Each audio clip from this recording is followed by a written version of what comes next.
Pumutok si Thompson para sa 28 points sa Warriors victory, pinangunahan ni Green ang defensive effort sa Warriors win.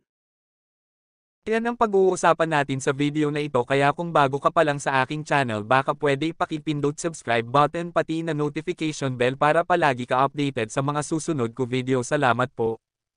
Ang Golden State Warriors ay nakakuha ng isang napakakinakailangang tagumpay noong Martes ng gabi. Nagmarcha sa South Beach at Gibeon ang isang na-banged up na koponan ng Miami Heat, gamit ang dominanteng ikalawang kalahati upang manalo sa 113 hanggang 72. Sa kung gaano kapanganib ang kanilang katayuan sa kanluran ngayon, ito ay isang ganap na kritikal na laro para sa mga Dubs na manalo. Kaya't bigyan natin ng grado ang mga manlalarong nakagawa nito. Gaya ng nakasanayan, ang mga marka ay batay sa aking mga inaasahan sa bawat manlalaro, na may B na marka na kumakatawan sa average na pagganap para sa manlalarong iyon. Ang true shooting percentage (TS) ay isang sukatan ng kahusayan sa pagmamarka na tumutukoy sa tatlo at free throw. Pagpasok sa mga laro noong Martes, ang league average na TS ay 58.1%.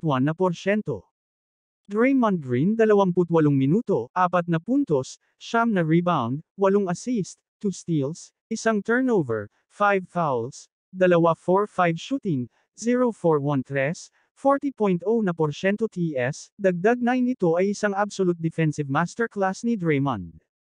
Oo naman, nakompromiso ang Heat, ngunit minsan ay parang nag-iisang pinipigilan sila ni Green na makahanap ng anumang nakakasakit na ritmo.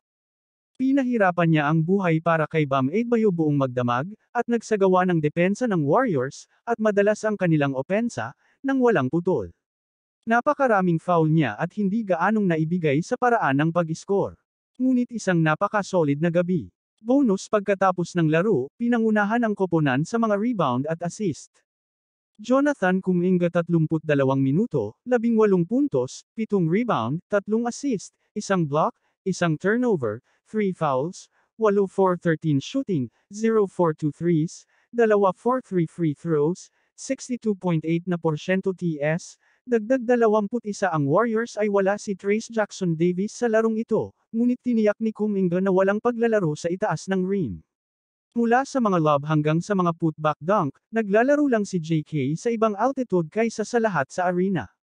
Napakahalagang elemento ito para sa Warriors. At ito ay isang kumpletong laro para sa star in the making.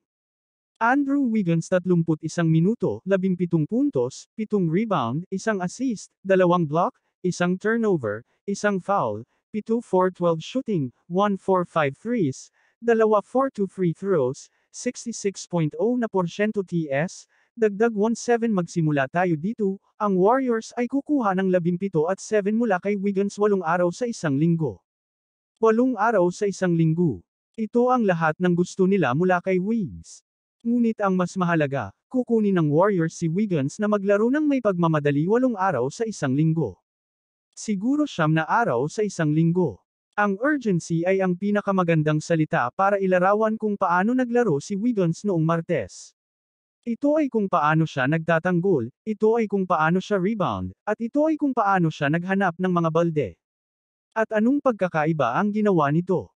Steph Curry 31 minuto, 17 puntos, 2 rebound, 6 na assist, 1 turnover, 1 foul, 7-4-15 shooting, 3-4-10 tres, 56.7% TS, dagdag 1-9 isang kalmado, nakolekta, at nasusukat na laro mula kay Curry.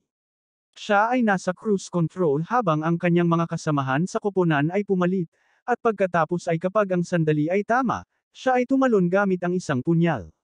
Ginampanan niya ang lumang school point guard role sa isang ito, nagdidirekta ng opensa, naghahati ng mga pagkakataon sa pagbaril, at nag-aalaga sa bola.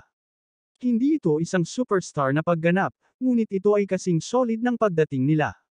Klay Thompson 31 minuto, 28 puntos, 5 rebound, 2 assist, 1 block, 1 turnover, 1 foul, 11-4-20 shooting, 6-4-14 na tres, 70.0% TS, dagdag 25 bumalik si Klay sa panimulang lineup sa larong ito at hindi nagpalampas ng isang matalo. Siya ang nangungunang opsyon sa opens iba ng koponan sa buong gabi, at naglaro ng may dagdag na dosis ng enerhiya habang lumalabas siya sa mga screen para sa bukas na hitsura.